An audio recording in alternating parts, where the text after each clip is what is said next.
వ్యాపారం చేయాలంటే తెలివితేటలు ఉండాలి. ఏదైనా మొదలు పెట్టాలంటే డబ్బులు ఉండాలి. లక్షల్లో ఇన్వెస్ట్ చేయాలి. మన కోసం పనిచేసే యంత్రాంగం ఉండాలి. అలాగే మ్యాన్, మెషిన్, మనీ ఇటువంటి వాటితో మాత్రమే వ్యాపారం సాధ్యమవుతుంది అని చాలామంది అనుకుంటూ ఉంటారు. ఈ ఒక్క వీడియో పూర్తిగా చూడండి, మీకు చాలా విషయాలు తెలుస్తాయి.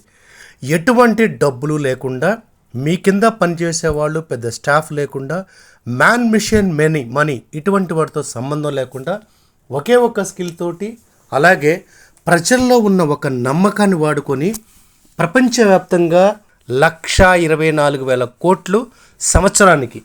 అదే మన భారతదేశంలో అయితే 2023లో 28,000 కోట్ల బిజినెస్ అయింది. అదే 2034కి అంటే రాబోయే 10 సంవత్సరాల్లో 2,23,000 కోట్ల బిజినెస్ కాబోతుంది.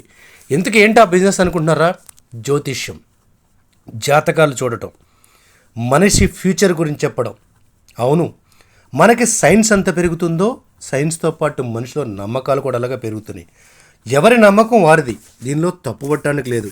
ఆ నమ్మకం వాళ్ళకి ప్రశాంతతనిస్తుంది, లేదా గెలుస్తానే అనే నమ్మకాన్ని, ధైర్యాన్ని ఇస్తుందంటే దాన్ని ఎవరూ కాదనలేరు. మరి ఇంతకీ ఏంటి? జ్యోతిష్యంలో ఏ కోర్స్ చేయాలన్నా చిన్న చిన్న కోర్సులేనండి. 3 నెలల నుంచి 6 నెలలు. అలాగే మంచి మాట్లాడే తత్వం ఉండి, ఏజ్ వాళ్ళు ఆకర్షించే తత్వం ఉంటే జ్యోతిష్యం నేర్చుకోవటం అంత కష్టమైన విషయం కాదు. ఎవరైనా నేర్చుకోవచ్చు, ఎవరైనా చెప్పవచ్చు. అది సైద్ధాంతికంగా నిలబడుతుందా, దానికి ఏమైనా సైన్స్ ఉందా, ప్రూఫ్ ఉందా అంటే చెప్పలేకపోవచ్చు. ఇందాక నేను చెప్పాను కదా, అది ఎదుటి వాళ్ళలో నమ్మకం పెంచుతుంది, లేదా ఎదుటి వాళ్ళకి ధైర్యాన్ని ఇస్తుందన్నప్పుడు దాని చట్టపరంగా ఎవరు తప్పని అనలేరు. కానీ కొంతమంది బాబాలు మాత్రం ఏమీ తెలియకపోయినా తెలిసినట్టు నటిస్తూ కేవలం బూడిద రాసుకోనో, వాళ్ళకున్న ఆహార్యాన్ని మార్చుకోనో మీ భవిష్యత్తు మార్చేద్దాం, ఇంట్లో శని పూజ చేయండి, కుడిపక్క గోడ పగలగొట్టండి, ఎడంపక్క బాత్రూమ్ పగలగొట్టండి, ఇవి ఖచ్చితంగా తప్పే అవుతాయి.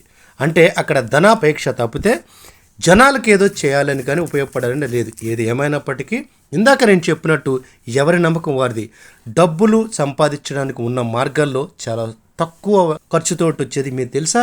ఈ మధ్యకాలంలో కొంతమంది యూట్యూబ్లోను లేదా పెద్ద పెద్ద ఛానల్లో జ్యోతిష్ పండితులు వస్తుంటారు కదా, కొంతమంది పెద్దవాళ్ళకి ఈ ఛానల్ వాళ్ళే పిలిచి డబ్బులు ఇస్తే, కొంతమంది అప్పుడిప్పుడే ఆ రంగంలోకి వచ్చి వాళ్ళ పేరు సంపాదించుకున్న వాళ్ళు ఒక్కొక్క యూట్యూబ్ ఛానల్కి 10,000, 20,000 ఒక్కొక్క ఎపిసోడ్కి పెట్టి వాళ్ళ ఇంటర్వ్యూస్ ఇస్తున్నారంటే వాళ్ళు దీని మీద ఉన్న ఇన్కమ్ని ఎంత రిసీవ్ చేశారో చూడండి. అంటే వాళ్ళ అడ్వర్టైజ్మెంట్కి వేలల్లో ఖర్చు పెడుతున్నారంటే వాళ్ళ సంపాదనలో లక్షలోనే కదా. ఇంకోటి ఉందండోయ్, ఆన్లైన్లో మాట్లాడడం, ఆన్లైన్లోనే అన్ని జ్యోతిష్యం చెప్పడం, ఆన్లైన్లోనే జాతకాలు చూడటం, ఇది కూడా బాగుందండోయ్. నాకు తెలిసిన ఒక ఆయన ఇండియాలోనే ఉండి అమెరికాలో, కేవలం ఆయన అమెరికా వాళ్ళు మాత్రమే డీల్ చేస్తుంటారండి. ఆ క్లయింట్స్ డీల్ చేస్తూ నెలకు 3 లక్షల రూపాయలు సంపాదిస్తూ 2 అసిస్టెంట్లు, ఒక కారు డ్రైవరు, రాయల్ లైఫ్తో ఉన్నారండి. సో ఏది ఏమైనప్పటికీ మనుషుల నమ్మకం మీద జరిగే ఇది ఒక బిజినెస్. దీనికి డబ్బు, ఇన్వెస్ట్మెంట్ కన్నా తెలివితేటలు, మాట్లాడే తత్వం ఉంటే సరిపోతుంది.